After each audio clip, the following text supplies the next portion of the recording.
2005-6ರಲ್ಲಿ ನಾನು ಕೂಡ ಕೇಂದ್ರದಲ್ಲಿ ಸಚಿವನಾಗಿದ್ದಾಗ ಸೋನಿಯಾ ಗಾಂಧಿ ಅವರ ಮಾರ್ಗದರ್ಶನದಲ್ಲಿ ಡಾಕ್ಟರ್ ಮನಮೋಹನ್ ಸಿಂಗ್ ಅವರು ಈ ಕಾರ್ಯಕ್ರಮ ತಂದರು. ಇಂತಹ ಮಹತ್ತರವಾದ ಕಾರ್ಯಕ್ರಮಗಳನ್ನು ತಂದರು. ಮನ್ರೇಗಾ ಕಾರ್ಯಕ್ರಮ ಜೊತೆಗೆ ನ್ಯಾಷನಲ್ ಫುಡ್ ಸೆಕ್ಯೂರಿಟಿ ಆಕ್ಟ್ ಅನ್ನು ತಂದರು. ನ್ಯಾಷನಲ್ ಫುಡ್ ಸೆಕ್ಯೂರಿಟಿ ಆಕ್ಟ್ ಜೊತೆಯಲ್ಲಿ Pradhan Mantri employment generation program, ನಾನೇ ಅದಕ್ಕೆ ಮಂತ್ರಿ ಕೂಡ ಇದ್ದೆ.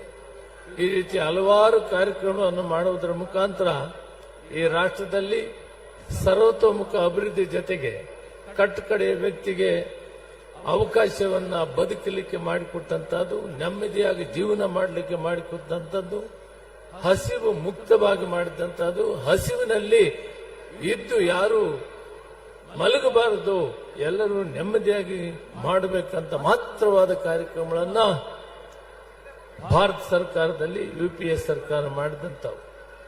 ಬಿಜೆಪಿ ಸರ್ಕಾರ ಇವತ್ತು ಒಂದೊಂದೇ ಕಾರ್ಯಕ್ರಮವನ್ನ ತೆಗೆಯೋದಕ್ಕೆ ಕಾರ್ಯಕ್ರಮಗಳನ್ನು ರೂಪಿಸಿಕೊಂಡಿದೆ. ಇಲ್ಲಿವರೆಗೂ ಕೂಡ ಬಿಜೆಪಿಯವರು 11 ವರ್ಷ ದಾಟಿತು, ಒಂದು ಮಹತ್ತರವಾದ ಕಾರ್ಯಕ್ರಮವನ್ನ ಯಾವುದು ಮಾಡಕ್ಕಾಗಲಿಲ್ಲ. ರೈತರಿಗೆ ಸಾಲ ಮನ್ನಾ ಮಾಡೋದು, 72,000 ಕೋಟಿ ಸಾಲವನ್ನ ಅತಿ ಸಣ್ಣ ರೈತರಿಗೆ ಮಾಡಿದಂತಹದ್ದು, ಈ ರಾಷ್ಟ್ರದಲ್ಲಿ ರೈತರ ಕಣ್ಣು ನೀರು ಒರೆಸುವಂತ ಕೆಲಸವನ್ನು ಮಾಡಿದ್ದು ಯುಪಿಎ ಸರ್ಕಾರ, ಸೋನಿಯಾ ಗಾಂಧಿ, ಮನಮೋಹನ್ ಸಿಂಗ್, ರಾಹುಲ್ ಗಾಂಧಿ ಮತ್ತು ಎಐಸಿಸಿ ಅಧ್ಯಕ್ಷರಾದಂತ ಮಲ್ಲಿಕಾರ್ಜುನ ಖರ್ಗೆ. ಇಂಥದ್ದು ಒಂದು ಕಾರ್ಯಕ್ರಮವನ್ನು ಕೂಡ ಇಲ್ಲಿವರೆಗೂ ಅವರು ಮಾಡಕ್ಕಾಗಿಲ್ಲ. ಒಂದು ಹೊಸ ಕಾರ್ಯಕ್ರಮವನ್ನು ಯಾವುದನ್ನು ರೂಪಿಸಕ್ಕಾಗಿಲ್ಲ.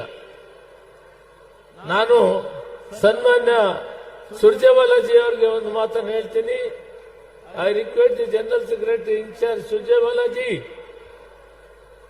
the way you have started the Bharat Jodo Yatra in Karnataka, I request the AICC President and Rahul Gandhi start the Yatra from the birthplace of Mahatma Gandhiji, Porbandar. It should go around the whole country.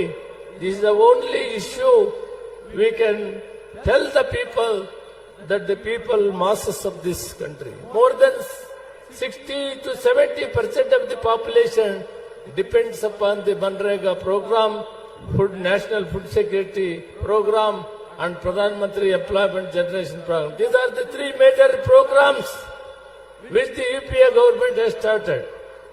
I hope you will take seriously this matter to the High Command, take a decision in the working committee, let Rahul Gandhi lead the team. What Bharat Jodo Yatra has done, in the same line, you have to start this program. This is my request. ಇದನ್ನು ಮಾಡೋದ್ರ ಮುಖಾಂತರ ಇಡೀ ರಾಷ್ಟ್ರದ ಜನರಿಗೆ ಒಂದು ಸಂದೇಶವನ್ನು ಕಳಿಸಬೇಕು, ಮತ್ತೆ ಕಾಂಗ್ರೆಸ್ ಪಕ್ಷವನ್ನು ಭದ್ರವನ್ನು ಮಾಡಬೇಕು. ಈ ದೇಶದ ರೈತರನ್ನ, ಬಡವನ್ನ ರಕ್ಷಣೆ ಮಾಡೋದಕ್ಕೆ ಇದೊಂದು ಕಾರ್ಯಕ್ರಮವನ್ನು ರೂಪಿಸಬೇಕಂತೇಳಿ ಹೈಕಮಾಂಡ್ಗೆ ಮನವಿ ಮಾಡ್ತೀನಿ. ಎಲ್ರಿಗೂ ನಮಸ್ಕಾರ.